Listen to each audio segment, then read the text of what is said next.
जी प्रार्थना करेंगे। अभी प्रभु की दासी हमारे बीच में अपने वचन को बांटेगी।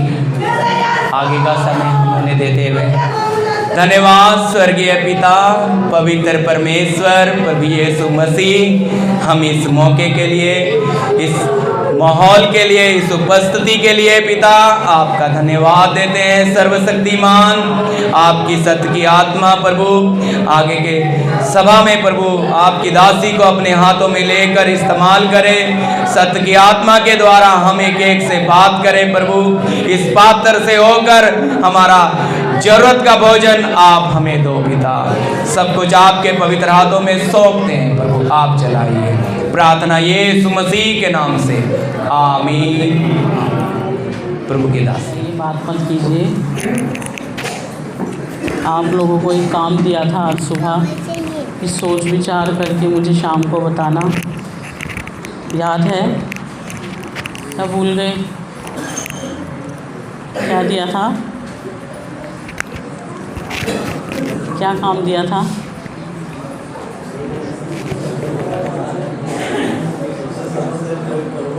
यीशु मसीह से बड़ा अच्छा और कीमती कुछ और है तो ढूंढ कर बताइए। मिला किसी को? आगे करना। कोई बात नहीं, आज रात भर भी टाइम है आपके पास। कल सुबह बताना। आप बोलोगे सिस्टर आपके जाने के बाद हम लोगों ने तुरंत खाना खाया, फिर काम भी किया और फिर से दूसरी मीटिंग में बैठ गए, फिर वो ख़त्म हुआ, चाय पी, फिर तुरंत इस मीटिंग में बैठ गए, तो विचार करने का उतना टाइम नहीं मिला। रात पूरी है आपके पास, अच्छे से आप लोग मनन करना, खूब अच्छे से ढूंढ कर सुबह बताना मुझे। कल सुबह फ्रेश भी होगा ना माइंड, रात भर सोचेंगे अच्छे से। कल सुबह बताना। कुछ लोगों ने तो हाथ खड़े कर दिए, वो बोल रहे हैं उनको नहीं मिला यीशु मसीह से श्रेष्ठ कुछ और। चलो मच्छर हटाओ माथे से। मैं गलातियों की पत्री 5 अध्याय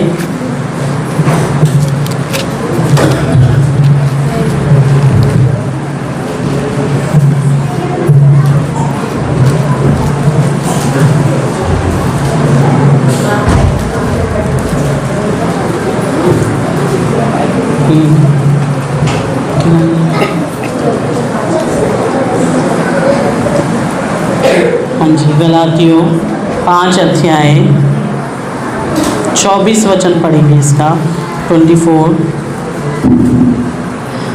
और जो मसीह यीशु के हैं उन्होंने शरीर को उसकी लालसाओं और अभिलाषाओं समेत क्रूस पर चढ़ा दिया है। हाँ जी। और जो मसीह यीशु के हैं उन्होंने शरीर को उसकी लालसाओं और अभिलाषाओं समेत क्रूस पर चढ़ा दिया है। प्रार्थना करते हैं। सर्वशक्तिमान हमारे परमेश्वर पिता, आपके हाथों में इस समय को, अपने आप को दिए गए आपके वचन को अर्पण करते हैं। एक बार फिर से आपके आत्मा पवित्र की मदद से हमारे बीच में बांट दीजिए और हम सबको ये रोटी खिलाइए और एक एक की भूख को मिटाइए। प्रभु ये वचन हम सबके आत्मिक जीवन के लिए उन्नति का कारण हो। पिता आपके हाथ में सौंप रहे हैं, आपके चरणों में बैठकर हम सबको सीखने दीजिए। हमारे प्रभु यीशु मसीह के नाम में प्रार्थना मांगते हैं, आमीन आमीन। ऐसा बोलता है प्रभु का दास, जो मसीह यीशु के हैं उन्होंने शरीर को उसकी लालसाओं और अभिलाषाओं समेत क्रूस पर चढ़ा दिया है। एक बात देखिए, बोलता है जो मसीह यीशु के हैं। अगर आप इसका फर्स्ट चैप्टर पढ़ोगे, पहला अध्याय, तो पौलुस ये पत्री किसको लिख रहा है? पढ़ लीजिए ज़रा एक अध्याय में।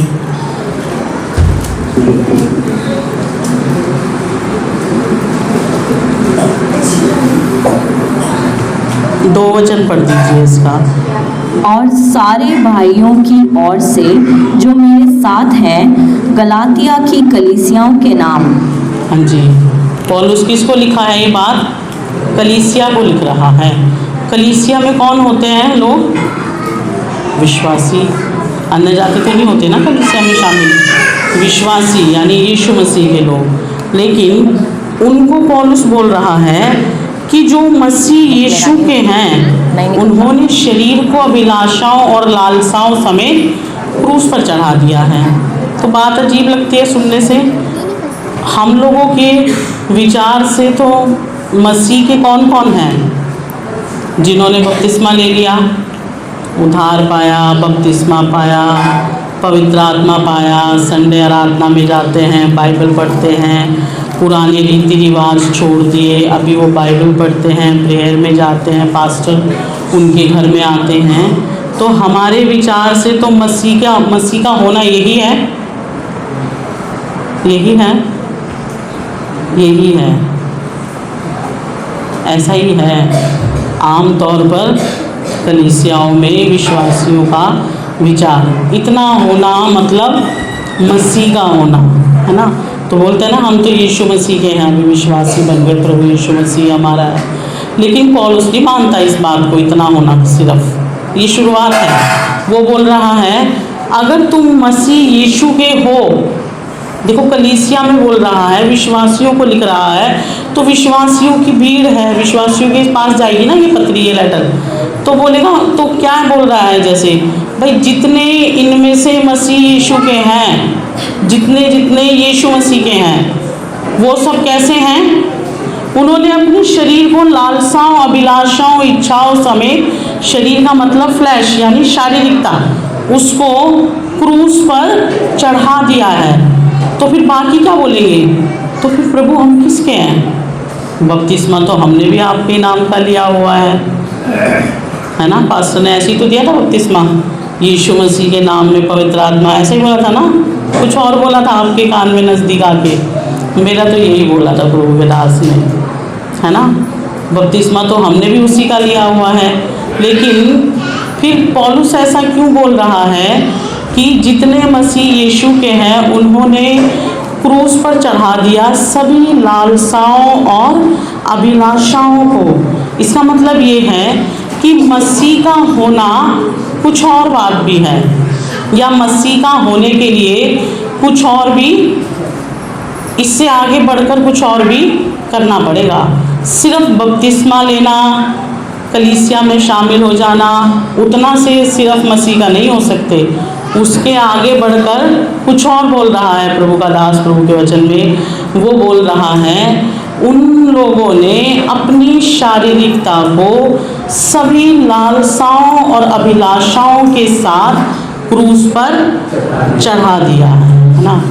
अब आप कहेंगे कि भाई फिर परमेश्वर ने हमें ऐसा शरीर में रखा ही क्यों है, जब इसमें इतनी शारीरिकता भी है, लालसाएं हैं, इसमें इतनी सारी अभिलाषाएं हैं। देखो ये काम तो प्रभु भी कर सकता था, क्या करता, हमारी सारी लालसाएं, इच्छाएं, अभिलाषाएं, सब कुछ को एक झटके में निकाल सकता था या नहीं, बताइए आप। निकाल सकता था, उसके लिए क्या मुश्किल है। ये वही तो है जिसने बोला उजियाला हो तो उजियाला हो गया। तो आप बताइए इसके लिए क्या मुश्किल था हमारे लिए ये बोलना कि मनोज जी सारी लालसाओं और अभिलाषाओं से मुक्त हो जाएं, उद्धार पाते हैं। कोई मुश्किल काम था नहीं। लेकिन परमेश्वर ने हमें ऐसे ही शरीर में रखा जो बहुत लालसाएं, इच्छाएं और अभिलाषाओं से भरा हुआ है, बहुत सारी इच्छाएं जिसके अंदर भरी हुई हैं। लेकिन मसीह का अगर बनना है, कलीसिया में आने के बाद का बात है ये, अन्य जाति की बात नहीं करने की, उद्धार पाने का, कलीसिया में आने के बाद का। अगर मसीह का होना है, अगर मसीह का बनना है, तो इससे आगे बढ़कर कुछ और करना पड़ेगा। मुश्किल है काम, थोड़ा सा मुश्किल है, लेकिन नामुमकिन नहीं है। अगर मेरा और आपका दिल यीशु या मसीह के प्रेम से भरा हुआ है तो कुछ भी मुश्किल नहीं है। आप भी बताइए, अगर मेरा और आपका दिल उसके प्रेम से भरा हुआ है, उसके प्यार से भरा हुआ है, तो फिर हमारे लिए कुछ भी असंभव नहीं है, नामुमकिन नहीं कि कोई अभिलाषा, कोई लालसा, कोई कमज़ोरी या कोई भी बात हमें प्रभु यीशु मसीह से दूर रख सके या फिर अलग रख सके, है ना। तो देखो, प्रभु हमारे साथ ऐसा ज़बरदस्ती नहीं करता कि वो सारी अभिलाषाओं को निकाल कर और हमें सिद्ध करके खड़ा कर दे एक साथ। तो फिर ऐसा करे अगर प्रभु, तो फिर लोग ऐसा बोल सकते हैं, प्रभु आपने फला को सिद्ध कर दिया था, आपने उसके अंदर से सब अभिलाषाएं और इच्छाएं को निकाल दिया था, मेरे अंदर से नहीं निकाला था, इसलिए मैं क्या रह गया, मैं पीछे रह गया, या फिर मैं आपसे दूर रह गया। या फिर शैतान भी ऐसा बोल सकता है परमेश्वर के सामने, प्रभु सब कुछ तो आपने ही कर दिया, तो इन्होंने क्या किया, है ना।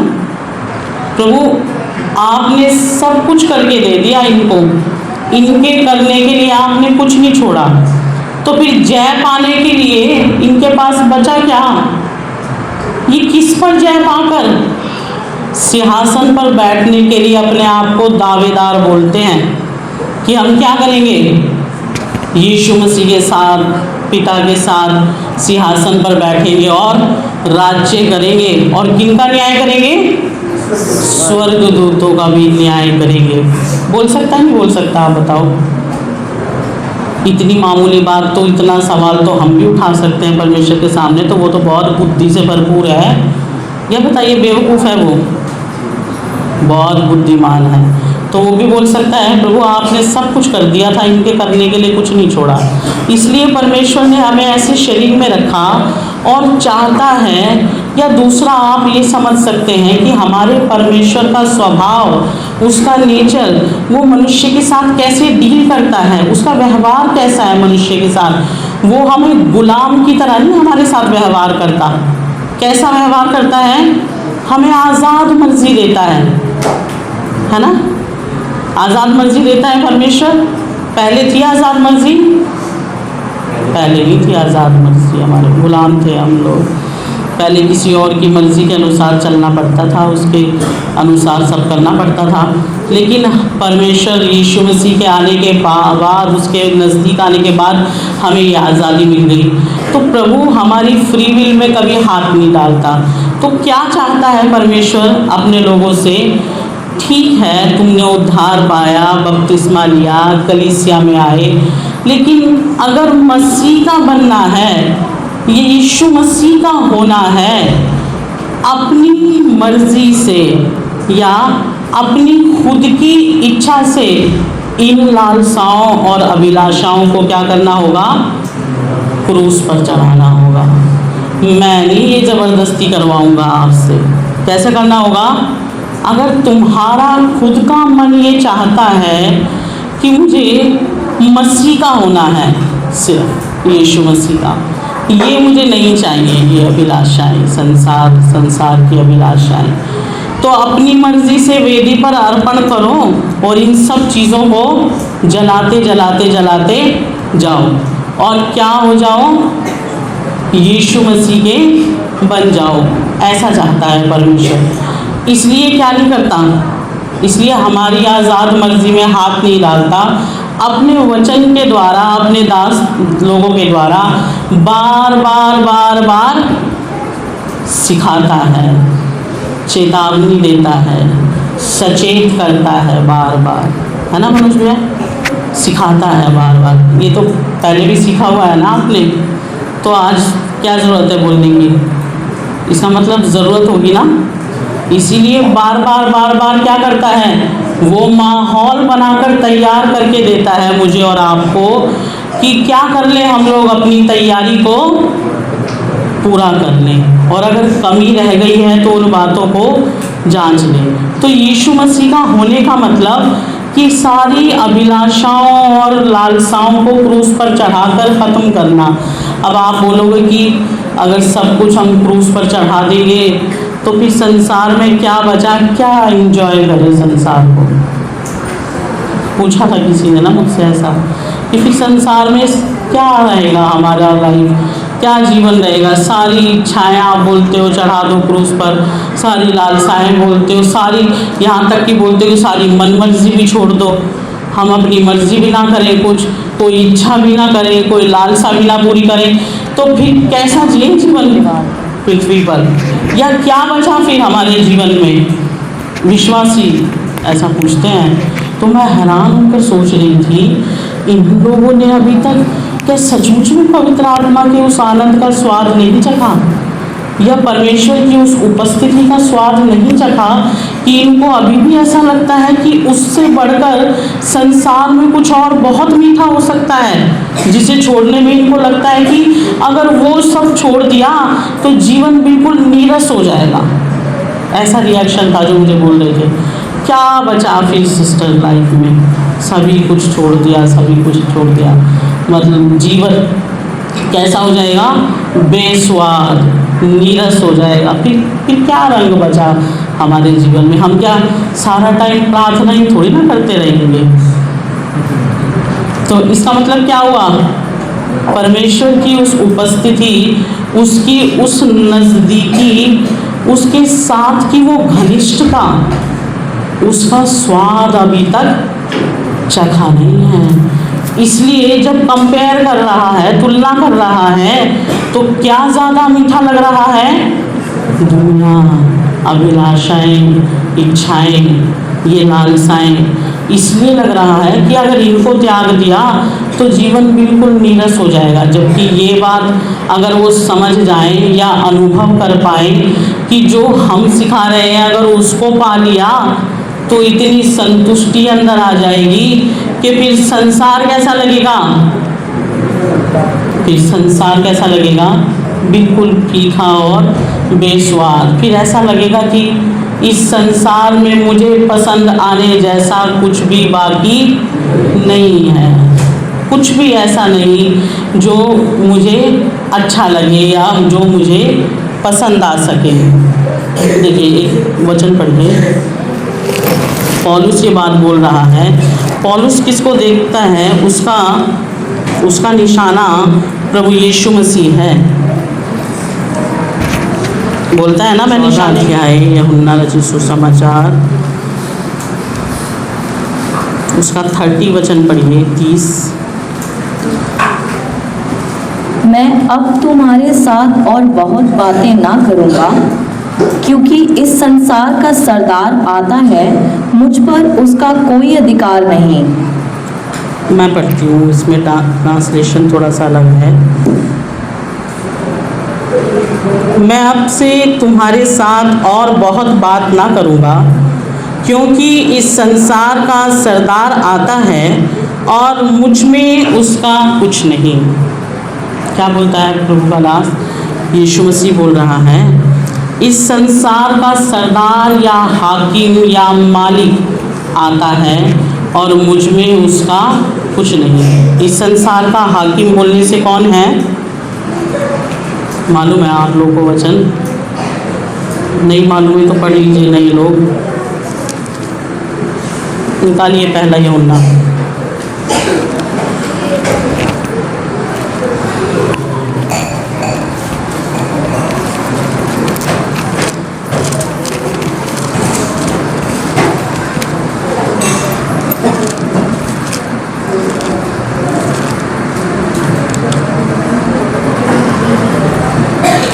पाँच का 19 पढ़ दीजिए।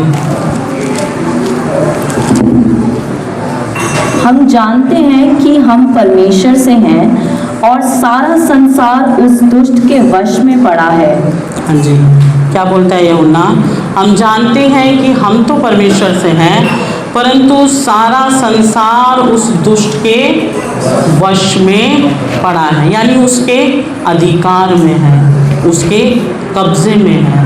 वो इस संसार के ऊपर राज्य करता है। इसीलिए प्रभु यीशु मसीह बोल रहा है, इस संसार का सरदार आता है लेकिन उसका मुझ में कुछ नहीं है। मतलब इस संसार का जो सरदार शैतान है, उसका जितना भी माल है, मेरे भीतर उसका कुछ भी नहीं है। पौलुस का आइडियल कौन है? प्रभु यीशु मसीह। उसी को देखता है ना, वो तो उसी को देखता है।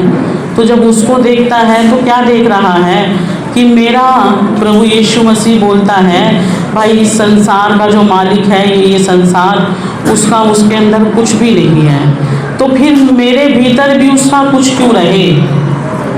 ऐसा ही देखता होगा ना। आप देखिए, आपका अगर कोई आइडियल होगा, आप अगर किसी को मानते हैं समझते हैं तो आपको भी लगता होगा कि हे प्रभु काश मैं भी थोड़ा सा इनके जैसा, मुझ में भी कुछ इनके जैसे गुण आ जाएं, थोड़े से उनके जैसा पूरा बन जाऊंगे तो चलो नहीं हो सकता, लेकिन प्रभु उनके जैसे थोड़े से गुण क्या हो मुझ में भी आ जाएं। एक आइडियल बना होता है ना, हम सबके जीवन में होता है, हम सबके जीवन में एक आइडियल है जिसको देखकर हमारे मन को क्या मिलता है, बल मिलता है, हमें आगे बढ़ने की प्रेरणा मिलती है। जब भी निराश होते हैं तो उसे देखकर लगता है कि ये चले थे तो मैं भी चल सकता हूँ। जिस यीशु मसीह ने इनको चलाया वो यीशु मसीह मुझे भी चला सकता है। मेरे तो आइडियल हैं ऐसे ना, और प्रभु की दया से उनको देखते देखते देखते देखते चलते आई। जब भी कभी थोड़ा सा भी निराश हुई तो एकदम उनका चेहरा याद आने से चार्ज हो जाती थी। हमेशा ऐसा लगता था उनको देखकर कि सर्वशक्तिमान परमेश्वर इतना महान है, इतना बड़ा है जो इनको ऐसा बना सकता है। अगर ये जय पा सकते हैं तो फिर मुझसे क्यों नहीं हो सकता।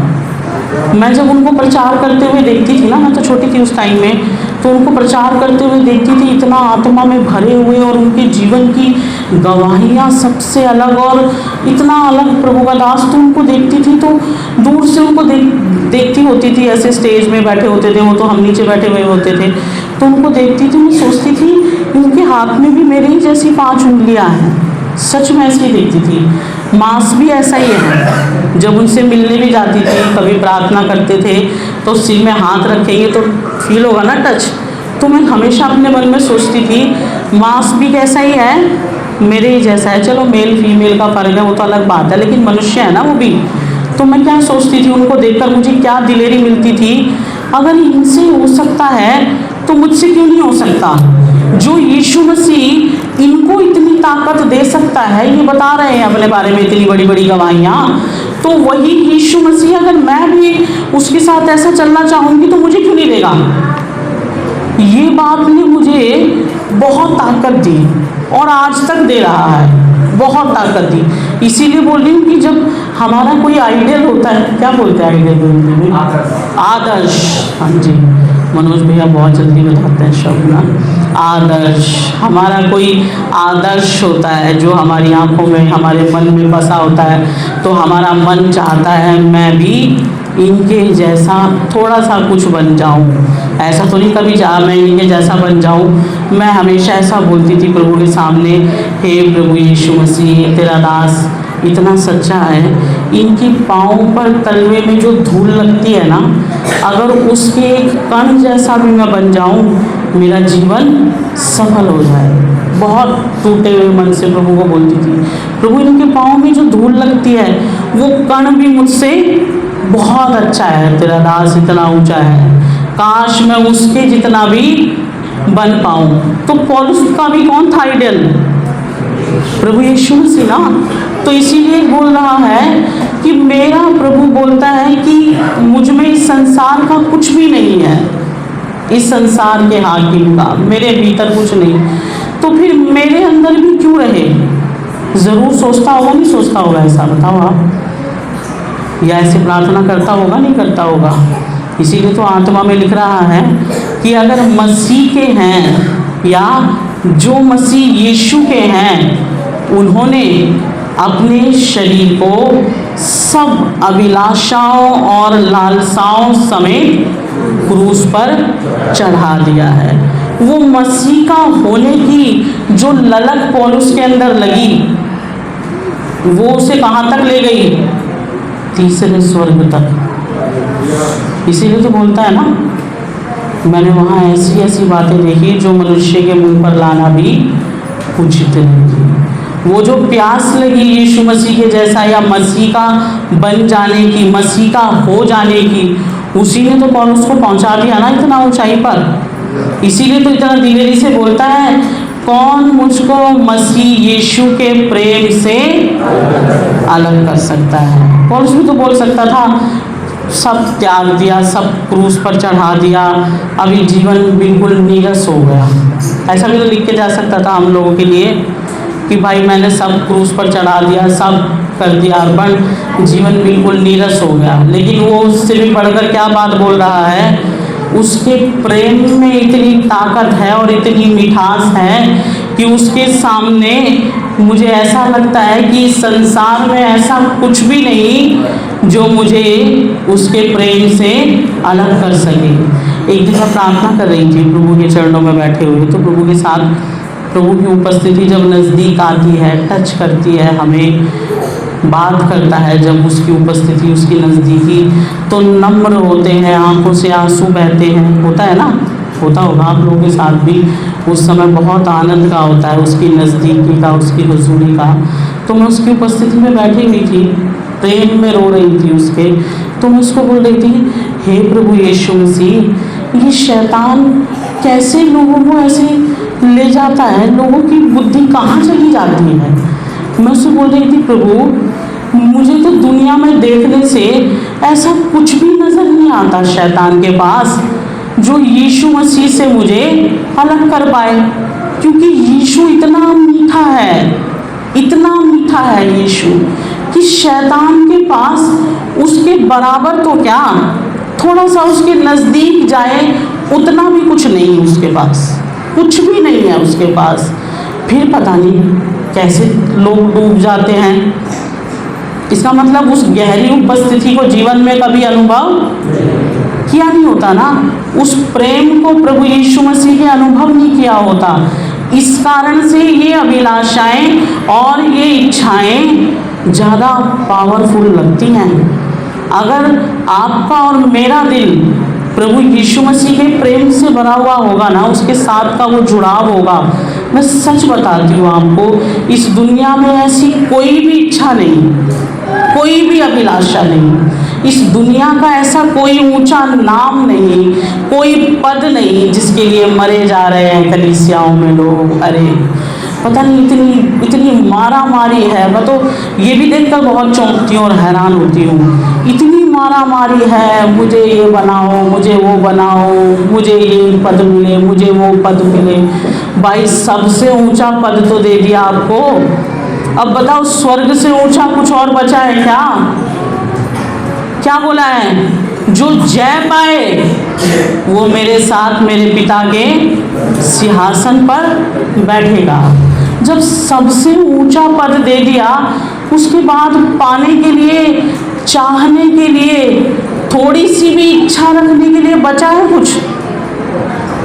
कुछ नहीं बचा। सच बोलती हूँ, कुछ नहीं बचा। नहीं तो ये वाली बात भी आज रात मनन कर लेना, एक और काम कर लेना, ये भी मनन कर लेना आज रात को ना, फिर इकट्ठा ही कल जवाब दे देना दोनों बातों का कि क्या बचा है फिर संसार में जब इतना ऊंचा मिल गया। लेकिन ये बात भी इतनी मैं तो हैरान होती हूँ, इतनी मोटी मोटी बात। मान लो अगर बहुत बारीक कोई आत्मिक भेद हो, भाई हम बात कर रहे हैं कि कोई प्रकाशित वाक्य का बड़ा भेद खोल दिया हो, तो चलो एक बार को कह सकते हैं कि समझ में नहीं आया होगा, बहुत ज़्यादा आत्मिक बात लिखी हुई है, इनको समझ में नहीं आ रही। लेकिन ये तो बहुत मोटी मोटी बातें हैं, जब समझने में मुश्किल है। इतनी मोटी बात भी समझ में नहीं आती, क्योंकि दिल किससे भरा हुआ है? बहुत अभिलाषाओं से, बहुत लालसाओं से, बड़ा पता नहीं क्या, यीशु के अलावा और सब कुछ चाहिए कलीसिया में लोगों को। सच में आप देख लो, नहीं तो जांच कर, यीशु मसीह के अलावा और सब कुछ चाहिए। पौलुस को भी थी ये प्रॉब्लम, बेचारा, लिखा है ना, बोलता है मेरे पास ऐसा कोई नहीं जो सही मन से तुम्हारी चिंता कर सके। सब किसकी खोज में है? अपने स्वार्थ की, ना कि यीशु मसीह की। सच है, आए तो हम यीशु मसीह को ही पाने थे, आए थे ना यीशु मसीह को ही पाने, लेकिन आने के बाद हमारा निशाना, मेरा तो नहीं बदला, लेकिन बहुतों का निशाना बदल जाता है। क्या अच्छा लगता है फिर उन्हें? यीशु के अलावा सब चाहिए, यीशु चाहिए बस। यीशु भी थोड़ा थोड़ा मिल जाए तो ठीक, थोड़ा बहुत यीशु भी मिल जाए ठीक है, लेकिन दुनिया पूरी मिलनी चाहिए। प्रभु आप सारे संसार के मालिक हो, आपके पास सब कुछ है, आपके पास सारा अधिकार है, मैं आपका पुत्र हूँ, ऐसा कहता है वचन। तो फिर मेरे पास अगर संसार का सब कुछ नहीं होगा तो फिर किसके पास होगा?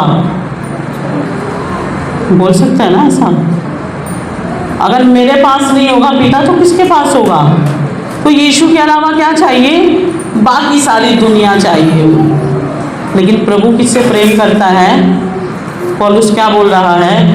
अगर मसीह के हैं, यीशु मसीह के हैं जितने, उन्होंने अपनी शारीरिकता को सारी अभिलाषाओं के साथ, एक दो अभिलाषाओं के साथ नहीं, या जो बेकार बेकार वाली अभिलाषाएं, चलो ये लगती ये हमारे काम की नहीं है ना, इसे छोड़ देते हैं। कोई कोई अभिलाषा ना बड़ी प्यारी होती है ना सिस्टर? कोई अभिलाषा बड़ी प्यारी होती है, उसको छोड़ना बड़ा मुश्किल होता है ना? बड़े नाम वाली बड़ी ताकतवर होती है भाई, बड़े पद वाली, इसमें इतनी पावर है, बहुत अंकल जी बहुत ताकत है इसमें। विश्वासी तो बेचारे चलो छोटी छोटी में चले जाते हैं, लेकिन ये बड़ी बहुत वाली पावर वाली है।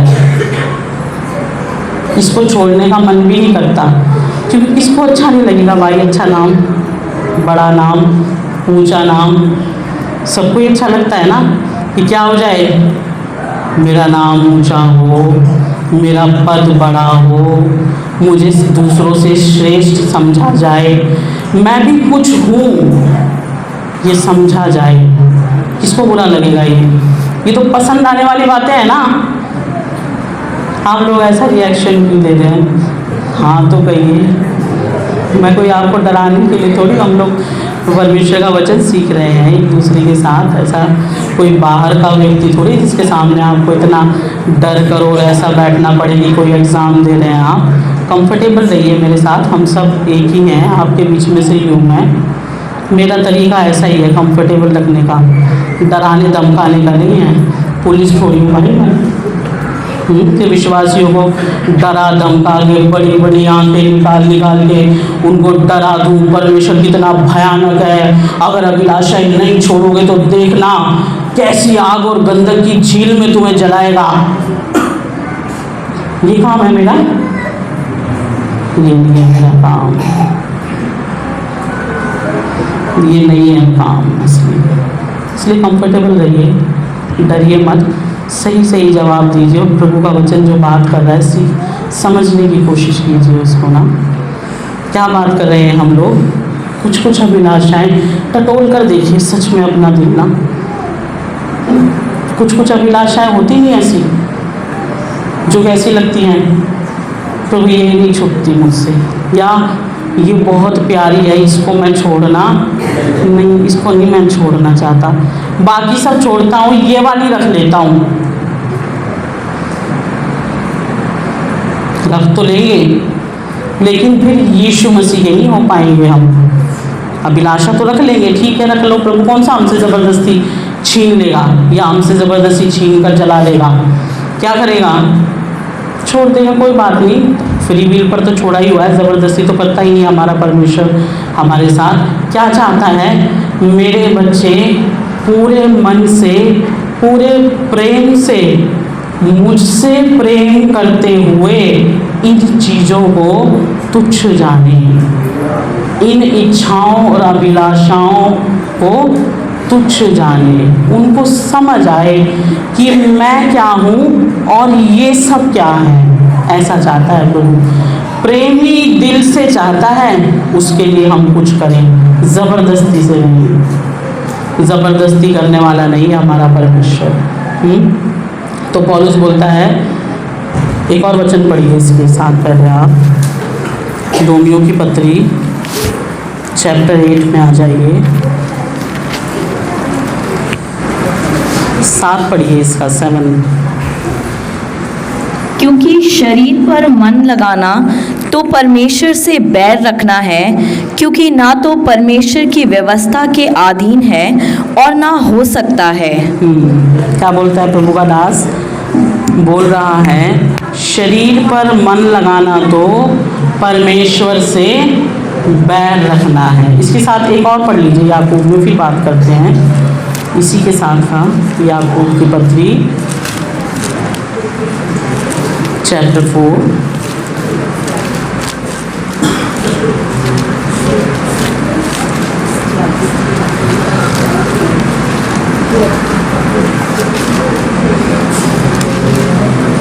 4 वचन पढ़िए इसका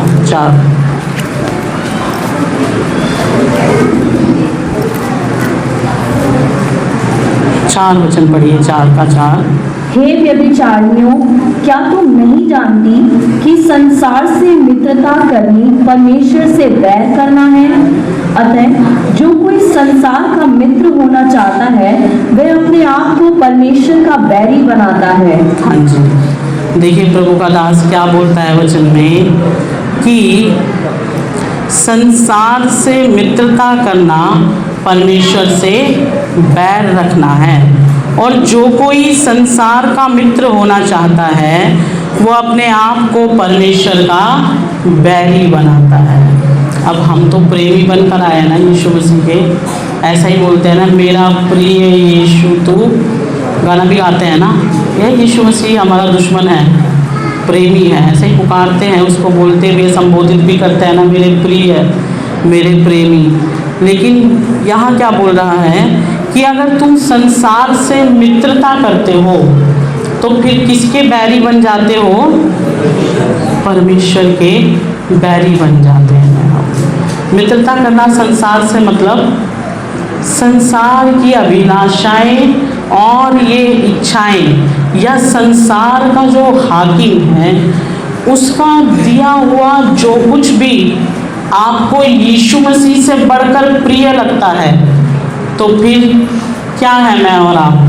हमारे लिए परमेश्वर फिर क्या बन जाता है?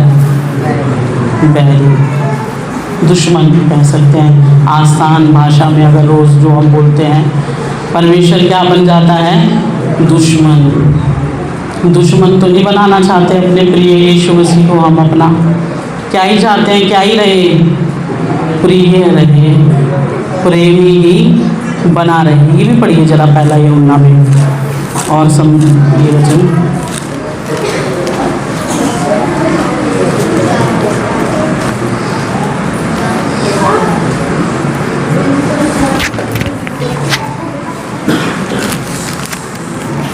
दो अध्याय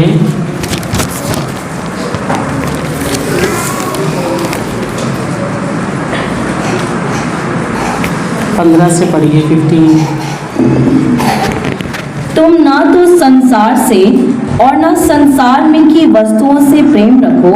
यदि कोई संसार से प्रेम रखता है तो उसमें पिता का प्रेम नहीं है, क्योंकि जो कुछ संसार में है अर्थात शरीर की अभिलाषा और आंखों की अभिलाषा और जीविका का घमंड, वह पिता की ओर से नहीं परंतु संसार ही की ओर से है।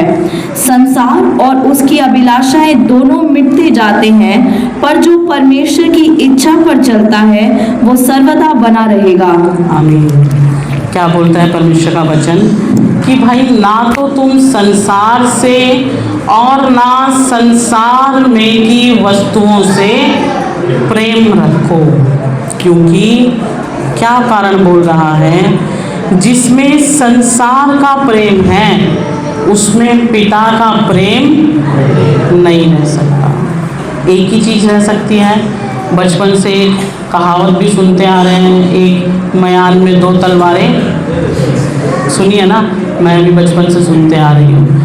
एक दिल है तो उसमें एक ही चीज़ रह सकती है, या तो संसार और उसकी अभिलाषाएं और उसका हाकिम वो रह सकता है, या फिर परमेश्वर पिता का प्रेम हमारे दिलों में रह सकता है ना। बात क्या बोलता है आगे, कारण क्या बता रहा है कि क्यों ना करें ऐसा? बोलता है क्योंकि 16 में संसार, क्योंकि जो कुछ संसार में है अर्थात शरीर की अभिलाषा और आँखों की अभिलाषा और जीविका का घमंड, वो पिता की ओर से नहीं परंतु संसार ही की ओर से है। बोलता है इसके पीछे का कारण क्या है कि क्यों ना करें आप संसार से प्रेम, या क्यों ना रखें संसार की चीज़ें अपने अंदर। बोलता है क्योंकि ये सब पिता की ओर से नहीं है। हमारा जो पिता, हमारा जो उद्धार करता है, हमारा जो प्रिय है प्रभु यीशु मसीह, ये सब कुछ चीज़ उसकी ओर से नहीं है। इसलिए ये सब हमारे दिल में या हमारे जीवनों में नहीं होना चाहिए। आगे और बढ़कर बताता है, देखो 17 में, संसार और उसकी अभिलाषाएं दोनों मिटते जाते हैं, पर जो परमेश्वर की इच्छा पर चलता है वो सर्वदा बना रहेगा। और भी खोलकर बता दिया, ये चीज़ जो अपने अंदर रखना चाहते हो, ये संसार भी और इसके भीतर की सब अभिलाषाएं, इच्छा, नाम, पद, ऊंचा बनना, पैसा, या जो कुछ भी इस संसार में आप कह सकते हैं कि बहुत चमकदार है, बड़ा है और हमें आकर्षित करता है और बहुत अच्छा लगता है, कुछ भी आप सोच सकते हैं, जो वो सब कुछ क्या होता जाता है, मिटता मिटता मिटता जाता है। परंतु एक चीज़ है जो सर्वदा बना रहेगा। क्या है लिखा है वो? बोलता है जो परमेश्वर की इच्छा पर चलता है वो सर्वदा बना रहेगा।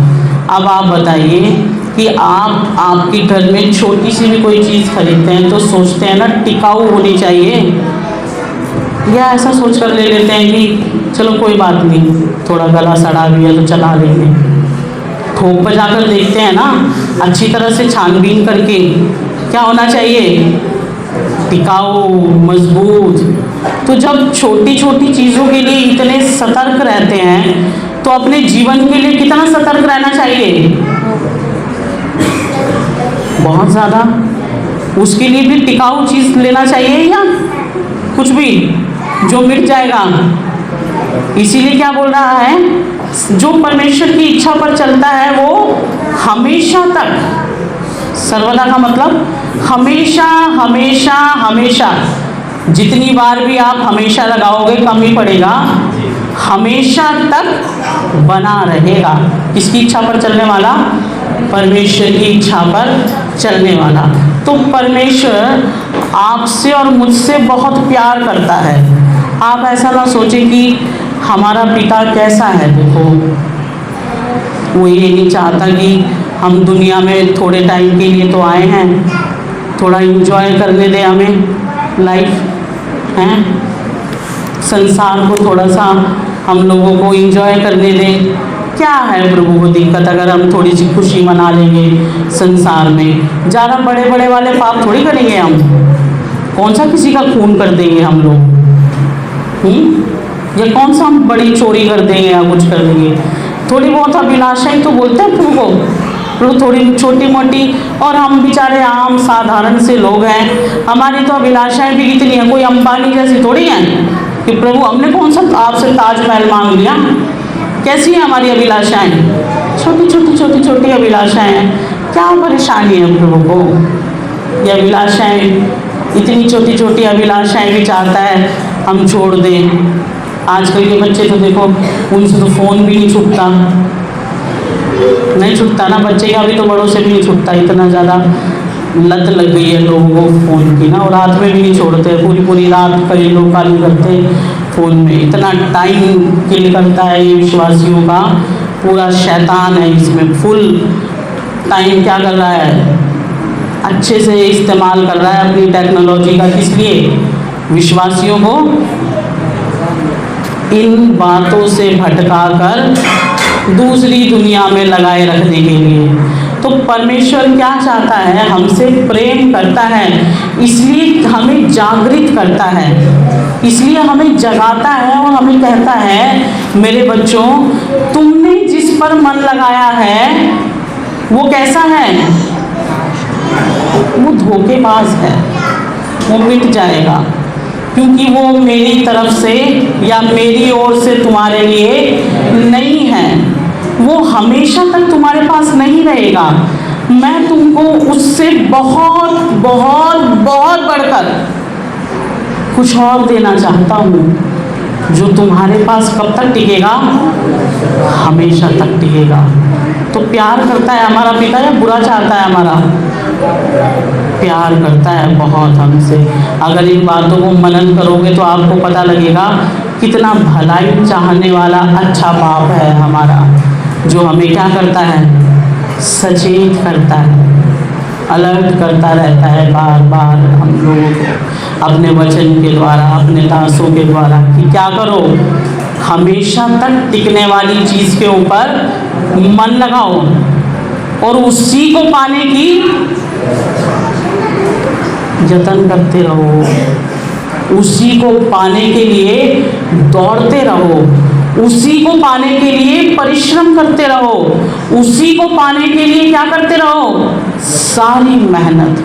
मैं आपको कहती हूँ, हमारे जीवन की जितनी भी दौड़ धूप और परिश्रम और मेहनत अगर एक मनुष्य करता है, सबसे बढ़कर प्रभु यीशु मसीह को पाने के लिए करना चाहिए उसको।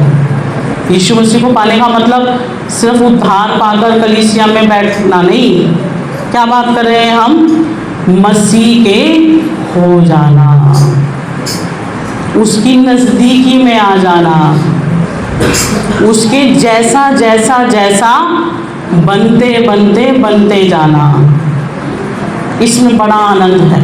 सच बताती हूँ आपको, मैंने ऐसे बहुत लोग देखे, मतलब कलीसिया में बहुत, जिनको बहुत कुछ है, मिलता है, बड़ा बड़ा नाम और बड़ी बड़ी चीज़ें, लेकिन फिर भी संतुष्ट नहीं। फिर भी कैसे हैं? संतोष नहीं उनके जीवन में। फिर भी इधर उधर इधर उधर इधर उधर बेकार बातों में पड़े रहते हैं, लगे रहते हैं। इसको पालो, फिर कुछ पाने के लिए मन करेगा ही नहीं, फिर कुछ और टेस्ट आपको चढ़ेगा ही नहीं। कोई कोई चीज़ हम लोग टेस्ट कर लेते हैं तो हम बोलते हैं ना, हमारी ज़बान को ना इसके टेस्ट की आदत पड़ गई है, अभी इसके अलावा ना दूसरा वाला टेस्ट हमें क्या नहीं होता, पसंद नहीं आता। मैं सच बताती हूँ आपको, अगर इसको चख लिया आपने, इसको पा लिया, इसकी नज़दीकी में आप आ गए, सब कूड़ा लगेगा आपको। जैसा प्रभु का दास बोलता है पौलुस, क्या बोलता है? क्या है सब कुछ? पढ़ लीजिए, भूल गए लगता है आप। हाँ जी, फिलिपियों में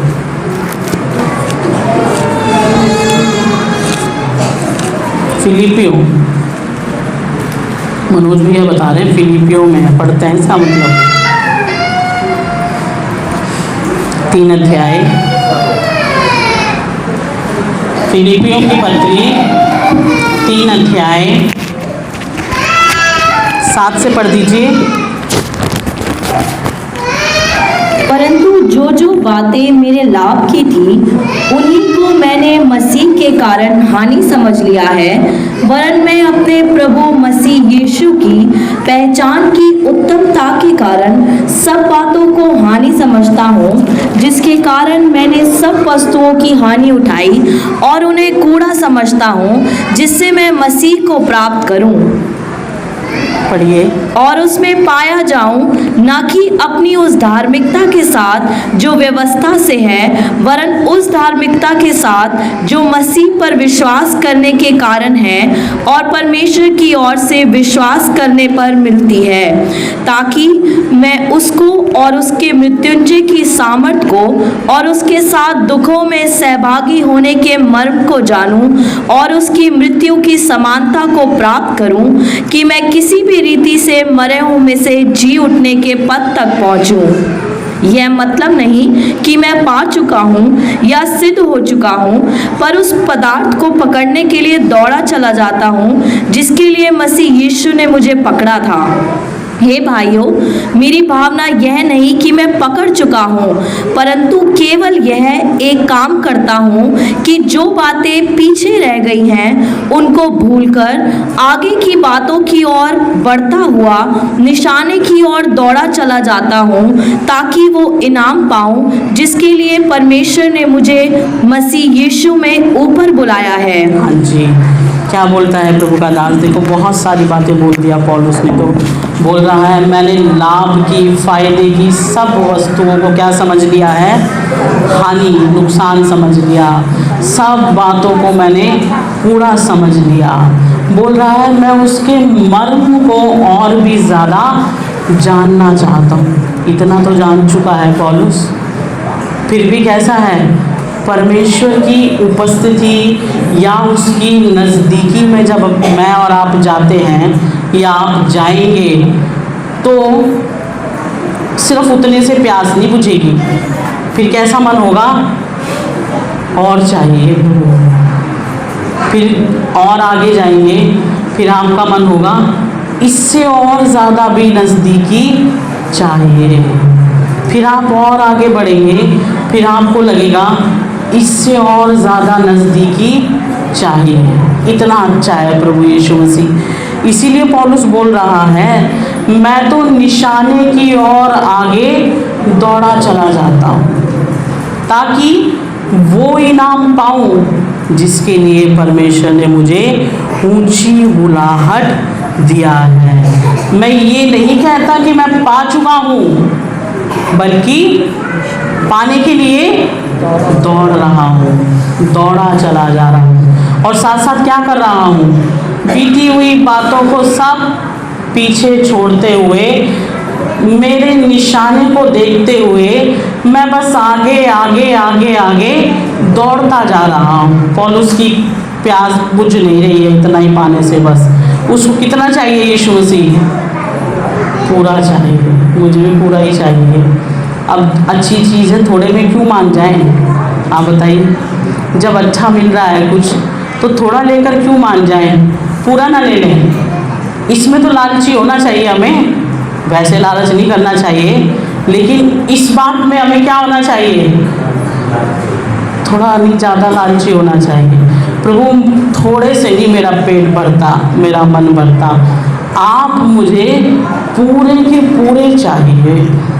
जब आपने ऐसी बुलाहट दी है कि पूरा आपके जैसा बन सकते हैं, पूरा आपको पा सकते हैं, तो फिर मैं थोड़े में संतुष्ट क्यों हो जाऊं या क्यों रह जाऊं थोड़ा सा पाकर। कैसा चाहिए, पूरा चाहिए। तो पौलुस तो इस दौड़ में दौड़ रहा है।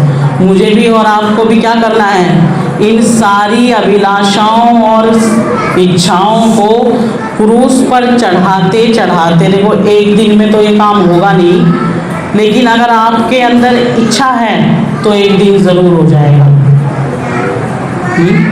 अगर आपके भीतर प्रबल इच्छा है कि ये हो तो एक दिन ज़रूर होगा। पवित्र आत्मा आपकी सहायता करेगा। एक आखिरी वचन पढ़कर समाप्त करेंगे हम लोग। गलातियों की पत्री, इसमें आ जाइए।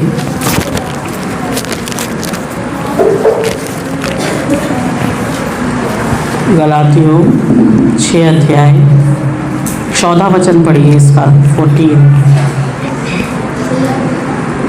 पर ऐसा ना हो कि मैं अन्य किसी बात का घमंड करूं, केवल हमारे प्रभु यीशु मसीह के क्रूस का, जिसके द्वारा संसार मेरी दृष्टि में और मैं संसार की दृष्टि में क्रूस पर चढ़ाया गया हूँ। हाँ जी, पौलुस क्या बोल रहा है, संसार मेरी दृष्टि में और मैं संसार की दृष्टि में क्रूस पर चढ़ाया गया हूँ। भाई मैंने संसार को क्रूस पर चढ़ा दिया है। क्रूस पर चढ़ा दिया का मतलब मुझको इस संसार का कुछ नहीं चाहिए, और संसार मेरी दृष्टि में भी क्रूस पर चढ़ाया गया है। ना तो मुझे इस संसार से कुछ चाहिए, ना इस संसार को मुझे या आप ऐसा समझ सकते हैं इसको कि संसार मेरी दृष्टि में और मैं संसार की दृष्टि में मर गया हूँ। यही है ना, क्रूस पर चढ़ा देने का मतलब मर गया। संसार मेरी दृष्टि में मर गया। जब संसार मेरी दृष्टि में मर गया तो अभिलाषाएं बची हैं जिंदा, या बच गई है एक आध कहीं कोई कोने में? जब पूरे संसार के विषय में प्रभु का दास बोल रहा है, मेरी दृष्टि में क्रूस पर चढ़ाया गया, मर गया मेरे लिए संसार, तो कोई अभिलाषा फिर बाकी नहीं है, ऐसा बोलता है प्रभु का दास। इसीलिए प्रभु हमसे चाहता है कि हमारा मन कैसा हो, इन शारीरिक अभिलाषाओं और इच्छाओं के जाल से आज़ाद होकर पवित्र आत्मा के उस आनंद को पाने वाला हो। ये तो एक बड़ा जाल है जिसमें से आज तक कोई नहीं निकल पाया। अगर आपने सपोपदेशक पढ़ा होगा तो क्या बोलता है प्रभु का दास उसमें? सब कुछ व्यर्थ है। बोलता है आंखें देखने से कभी तृप्त नहीं होती, मन किसी बात से कभी तृप्त होता ही नहीं है। इसलिए अंत में क्या लिख दिया उसने? सब व्यर्थ है। और मनुष्य का संपूर्ण कर्तव्य क्या है? परमेश्वर की इच्छा पर चले। इसलिए लिख दिया ना इतना कुछ होने के बाद। तो संसार की अभिलाषाएं और ये सब तो बेअंत हैं, नहीं होगा। लेकिन अगर मैं और आप परमेश्वर के वचन के अनुसार पवित्र आत्मा से वो सामर्थ्य पाते हुए इन्हें सच में क्रूस पर चढ़ाएंगे तो पवित्र आत्मा का वो आनंद हमारे दिलों में आएगा, जिसको पाने के बाद आपको कुछ और पाने की इच्छा सचमुच में बाकी रहेगी और जीवन इतना सुखी हो जाएगा आपका। सच बता रही हूँ आपको, बहुत सुखी हो जाएगा, बहुत। आप देखो, आपने पागल तो देखा ही होगा, सबने देखे होते हैं पागल। दुख होता है उन्हें कुछ? क्यों नहीं होता उन्हें कोई दुख? भाई उनको होश ही नहीं ना कि उनको कुछ चाहिए। कूड़ा में से उठा के भी कुछ खा लेंगे, बोरी लपेट के रोड के किनारे भी सो जाएंगे, क्योंकि उनको इज्जत नहीं चाहिए। उनको थोड़ी लगती है बेइज्जती, कोई देख लेगा तो क्या बोलेगा मेरे बारे में कि बताओ इतना बड़ा आदमी रोड के किनारे सोया हुआ है या कूड़ा खा रहा है, क्या इज्जत रह जाएगी मेरी? कैसा है वो? सुखी। तो ऐसा ही, सच बोल रही हूँ, अंकल जी हंस रहे हैं, सच बताती हूँ, ऐसा ही पवित्र आत्मा से भरपूर अगर आप होंगे। पवित्र आत्मा की नदी में प्रभु के दास आराधना चला रहे थे, क्या उपस्थिति थी परमेश्वर की हमारे बीच में। तो अगर आप उस नदी में डूबे हुए होंगे, पवित्र आत्मा से आपका दिल इतना भरा हुआ होगा, कोई इच्छा आपके दिल में कैसे राज्य करेगी? फिर जब इच्छा दिल में राज्य नहीं करेगी तो कौन चूटियाँ काट काट के तंग करेगा? ये चाहिए, अभी ये चाहिए, अभी ये चाहिए, तुझे ये क्यों नहीं मिला, तू ज़्यादा लायक है, ये तुझे मिलना चाहिए था। आएगी वाली इच्छा? तू उससे ज़्यादा श्रेष्ठ है, उससे ज़्यादा ज्ञानी है, उससे ज़्यादा अनुभवी है, तू कितना जीवन लगा दिया, ये तुझे मिलना चाहिए। ये फिर परमेश्वर की इच्छा विच्छा भी सब बोल बुलैया, ये भी भूल जाते हैं कि पवित्र आत्मा की अगुवाई भी कुछ है। बैठा हुआ है एक सबका मालिक, कलीसिया का मालिक, जिसकी चलती है कलीसिया में, उसके अलावा और किसी की नहीं चलती, या चलती है? बहुत बड़ा है वो। तो सच में अगर पवित्र आत्मा से ऐसा भर जाओगे आप, तो कोई अभिलाषा फिर आपको कहाँ तंग करेगी और बहुत सुखी हो जाएगा आपका जीवन। कोई परेशान करने वाला ही नहीं बचेगा आपको। फिर कैसे रहेंगे हम? गाना गाते हैं ना, प्रभु के पुत्र सब गाते ही रहे, मसीही जिंदगी आनंद की जिंदगी। अभी तो मसीही जिंदगी कैसी हो गई है? दुख का कटोरा अगर मेरा प्रभु मुझे देगा, दुख से मैं लेकर उसे धीरे धीरे हालेलुया गाऊं सदा। ऐसा ये गाना खुशी से गाया जाता है? गाया जाता है खुशी से? नहीं गाया जाता। पास्टर जी गवा दे जबरदस्ती तो अलग बात है, लेकिन सचमुच की खुशी से नहीं गाया जाता। अभी तो ये वाला गाना हो गया ना अनुभव, दुख का कटोरा, मतलब यीशु मसीह ने कटोरा पिया था तो हमारे लिए भी बस दुख के ही कटोरे रखे हुए हैं उसने। भाई पवित्र आत्मा का ढेर आनंद भर के रखा हुआ है। वो किसके लिए है? वो शैतान के लिए है। किसके लिए है वो? मेरे और आपके लिए, कि उसके पुत्र सदा कैसे रहें? गाते रहें, बजाते रहें, आनंदित रहें, मग्न रहें अपने परमेश्वर में। उसमें ऐसी भरपूरी है। इसीलिए तो दाऊद कहता है, हे परमेश्वर आपके निकट आनंद की भरपूरी है। हम क्या बोलते हैं? हम होते तो क्या लिखते हैं? प्रभु आपसे दूर सब आनंद है, आपके पास आके सब छोड़ना पड़ता है ना। दिक्कत यहाँ आती है सारी। एक विश्वासी थे पुराने, अच्छे थे, पढ़े लिखे, ठीक ठाक। पास्टर जी से पूछा, चंद्रपाल जी से, पास्टर जी यीशु मसीह तो मुझे भी चाहिए, मैं भी थी, यीशु मसीह तो मुझे भी चाहिए, लेकिन ये दुख को उठाने की बात समझ नहीं आती।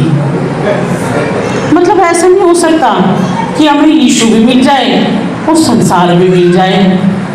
पास्टर जी उनको देखकर मुस्कुराए, उनको बोला, भैया ऐसा अगर कोई रास्ता होता तो पहले मैं ही ले लेता। मैं क्यों इतनी जॉब छोड़ कर आता, पढ़ाई लिखाई छोड़ कर के आता। तो कोई शॉर्टकट नहीं है। क्या करोगे शॉर्टकट लेकर? कहाँ ले जाएगा वो शॉर्टकट? भाई अंधेरे में, उदासी में, निराशा में, नाउम्मीदी में, वहाँ ले जाएगा वो शॉर्टकट। लेकिन अगर पवित्र आत्मा से आप भरपूर रहेंगे, परमेश्वर की इच्छा में बने रहेंगे, तो आप देखिए आपसे बढ़कर आनंदित और मगन और कौन है रहने वाला? कोई भी नहीं। आपके आनंद को चैलेंज करने वाला भी कौन बचा दुनिया में? कोई कष्ट, कोई तकलीफ आपके भीतर के आनंद को हिला भी नहीं सकती। मिटा देना तो दूर की बात है। इतना बड़ा है हमारा परमेश्वर और पवित्र आत्मा का वो आनंद। मैंने कल ही बोला था, मोदी जी बोल रहे थे कि अमृत महोत्सव मनाएंगे इस बार, 75वीं वर्षगांठ है ना, हमारे देश आज़ाद हुआ। पवित्र आत्मा क्या बोल रहा था? हम पवित्र आत्मा का महोत्सव मनाएंगे जिसमें बहुत आनंद और खुशी है। अब आप मुझे बताओ, ये अभिलाषाएं चाहिए या ये आनंद और खुशी चाहिए? क्या करोगे बड़ा नाम लेकर? आप बताओ, सोच कर बताओ। देखो लूसीफर ने चाहा था, एग्जाम्पल भी है इसमें बड़े बड़े। लूसीफर ने चाहा था उसको बड़ा पद मिले, बड़ा नाम मिले, परम प्रधान के तुल्य हो जाए। कहाँ पहुँच गया था? तीसरे स्वर्ग में। कहाँ पहुँचा था? गिरा दिया गया था। आज तक भी कहाँ है? देखो क्या लिखा है उसके बारे में, गिराया हुआ है। इतनी बेइज्जती है कि उसके नाम के साथ ही गिराया हुआ लिख दिया। तो इन अभिलाषाओं ने आज तक किसी को कोई सुख नहीं दिया सिवाय बर्बादी के। नहीं तो ढूंढ लो, वचन में भी एग्जाम्पल और अपने आसपास के भी। नहीं तो पर्सनली मुझसे भी मिल लेना। पब्लिक में तो नाम वाम बता नहीं सकते ना, ऐसे अच्छा भी नहीं बताना, रिकॉर्ड हो रहा है। नहीं तो मिल लेना, 2-4 होंगे तो मैं गिनवा दूँगी। 2-4 क्या, ज़्यादा गिनवा दूँगी मैं। 19 साल हो गए प्रभु में और बहुतों को देख लिया। जितने इस बात के पीछे पड़े ना, सब बर्बाद, सब पीढ़ियाँ भी बर्बाद। बच्चे भी ऐसे हो गए संसार में, अन्य जातियों के बच्चों का जीवन भी क्या गंदा होगा। सेवकों की बात कर रही हूँ, उनके बच्चों का जीवन ऐसा हुआ। किस बात के कारण? सिर्फ भाई उनको भी चाहिए ये अभिलाषा। कौन सी? बड़ा बनने वाली, सबसे ऊंचा बनने वाली, सबसे अलग बनने वाली, सबसे श्रेष्ठ बनने वाली, मैं कुछ हूँ ये दिखाने वाली।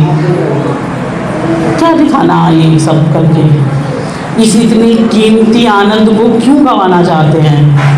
इन बेकार चीज़ों के लिए जो मिटती जाएंगी, आपके साथ रहने वाली भी नहीं हमेशा तक। चलो एक बार को हमेशा तक रहें तो फिर भी मान लें, अंत में ये हाथ पकड़कर अभी तो चलाएंगी, लेकिन ले जाकर कहाँ छोड़ेंगी?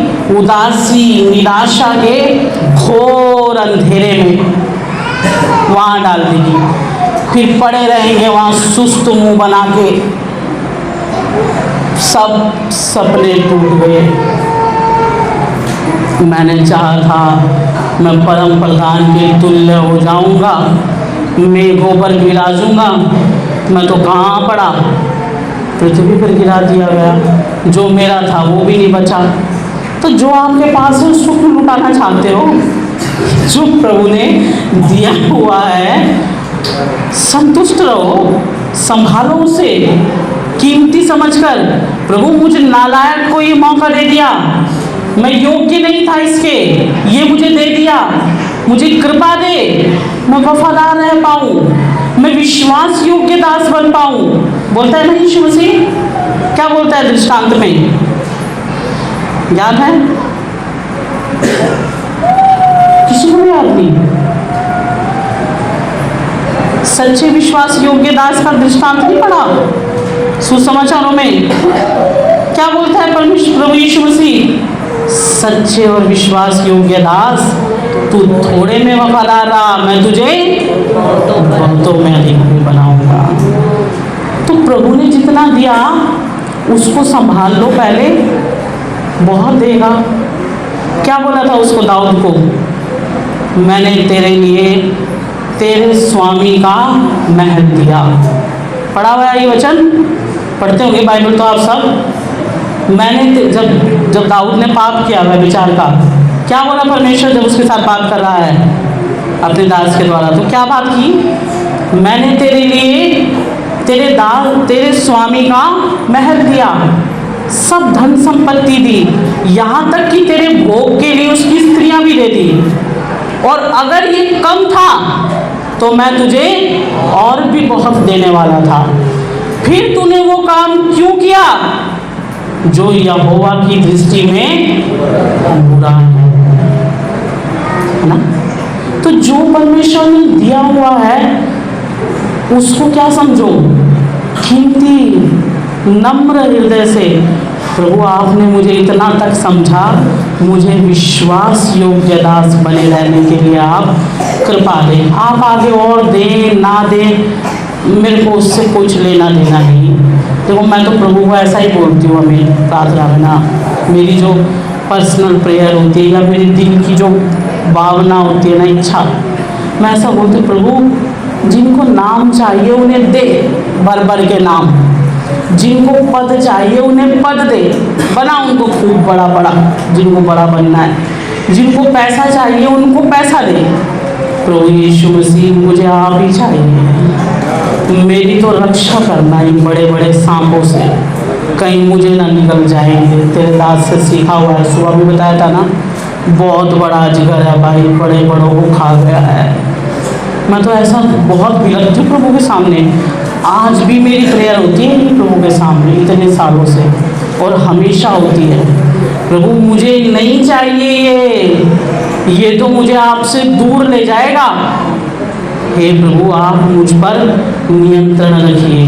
मैं हमेशा मेरी सांस सांस में बोलती हूँ, प्रभु मेरे जीवन में, मेरे मन पर केवल आपकी इच्छा प्रभुता करे, केवल आपकी इच्छा का राज्य रहे। हर एक पल में, हर एक परिस्थिति में मैं केवल आपकी इच्छा के अधीन रहूं।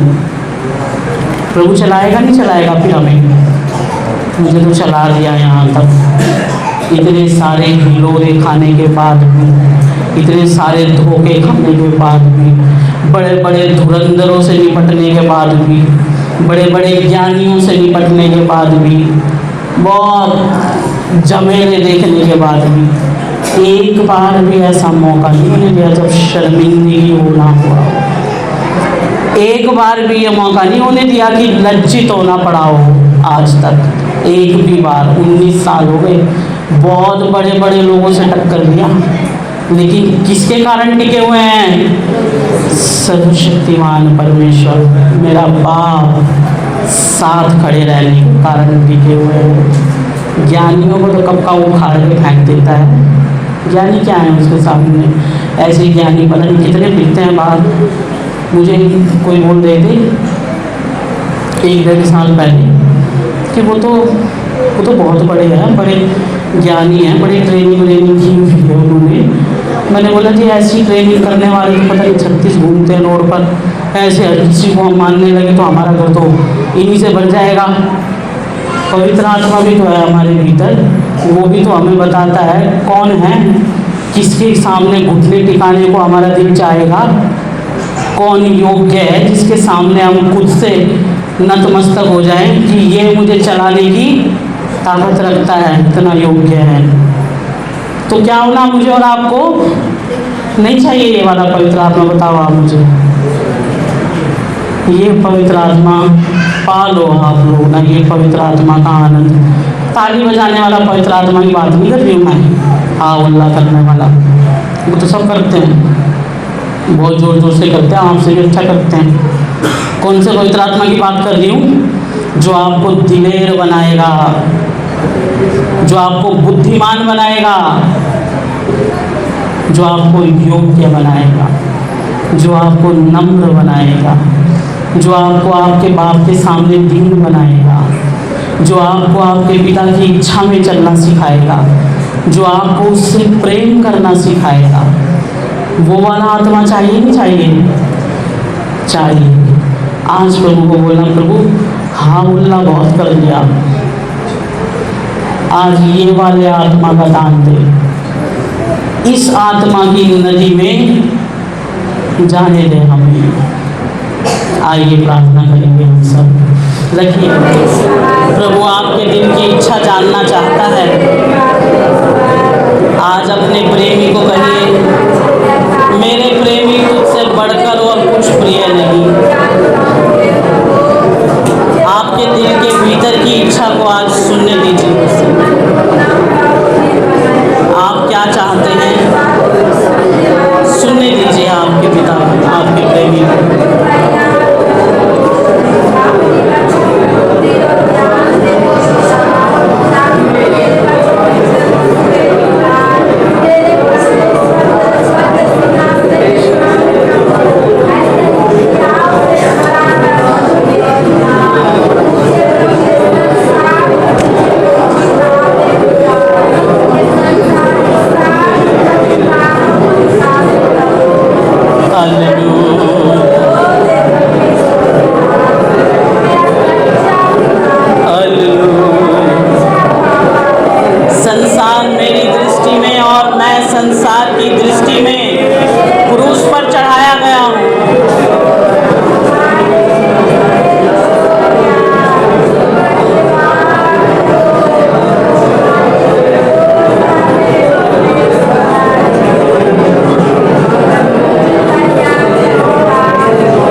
अभिलाषाओं और इच्छाओं के इस बड़े अंधेरे से मुझे आजाद कर दे।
केवल आप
हम प्रार्थना करेंगे। 185 185 नंबर। यीशु का योद्धा बनने को उसकी सेना में शामिल हुआ मैं। पास्टर जी नंबर बता दीजिए पुरानी किताब नई किताब में।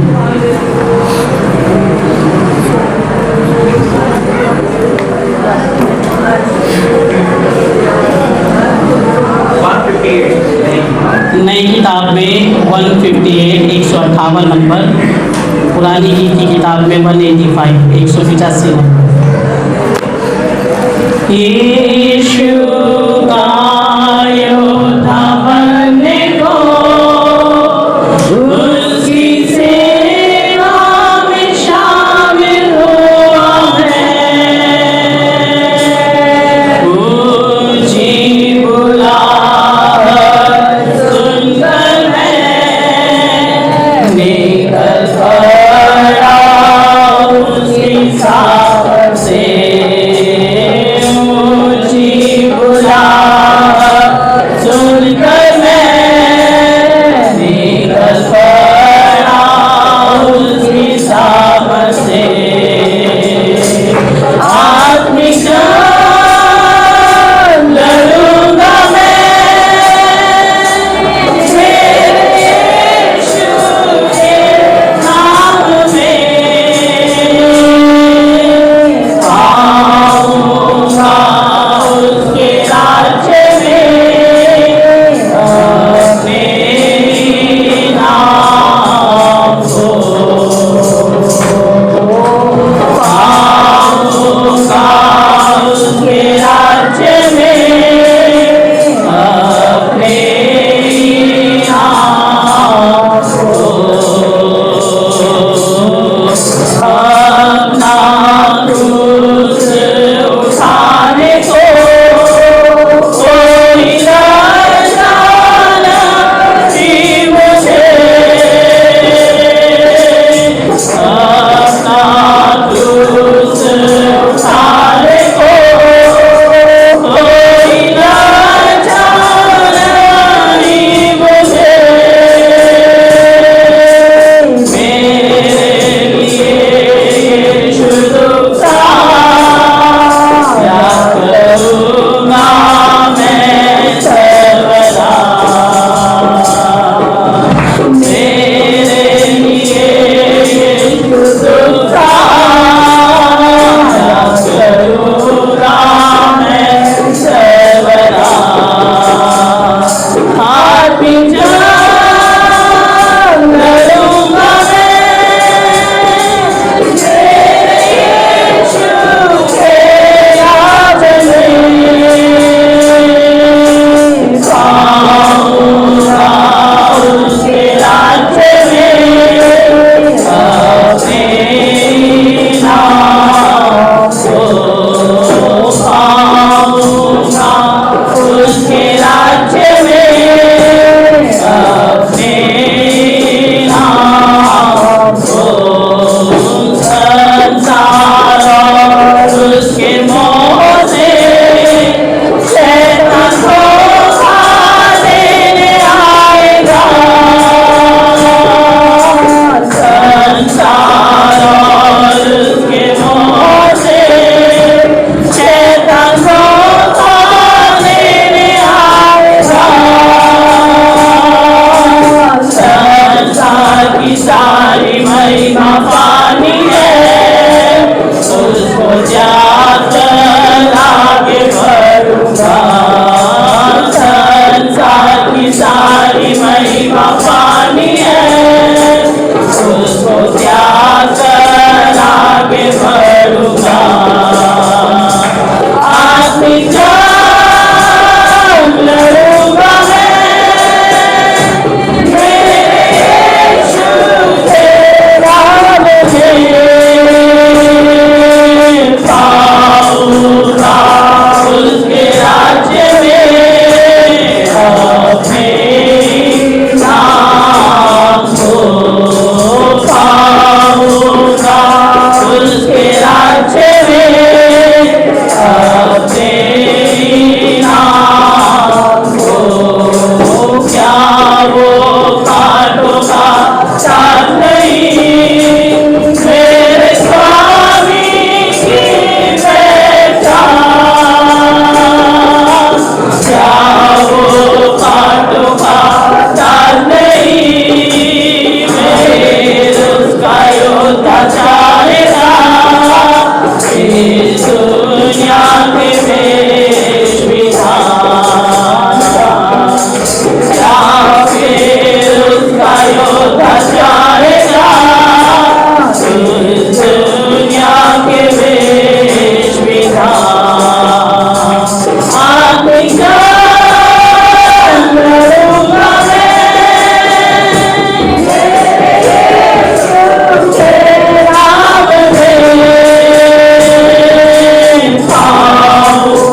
दुनिया के देश विधान क्या फिर उसका योग जाएगा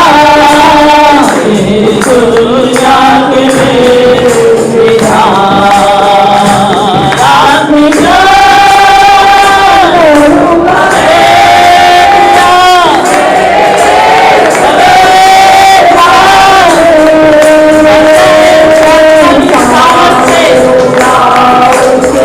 से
सकती है, जो सारी लालसाओं को जला सकती है। हालेलुया। पवित्र आत्मा के आनंद की उस नदी में डूब जाए जहाँ कोई निराशा नहीं, कोई अभिलाषा नहीं, कोई उदासी नहीं। हे पवित्र आत्मा, एक बार फिर मुझे विनाश करो, मुझे नया बना।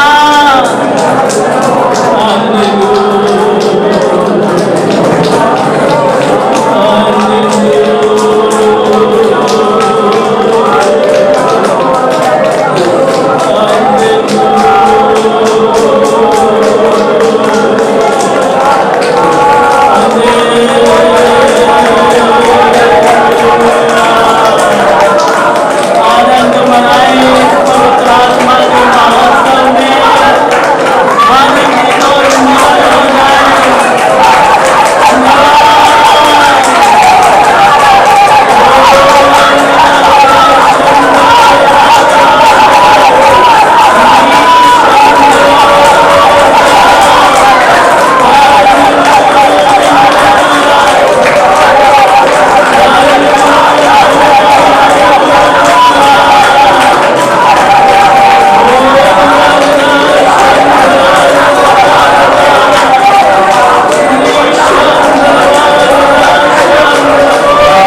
धन्यवाद हमारे स्वर्गीय बाप, हमारे स्वामी, हमारे प्रभु आपका धन्यवाद।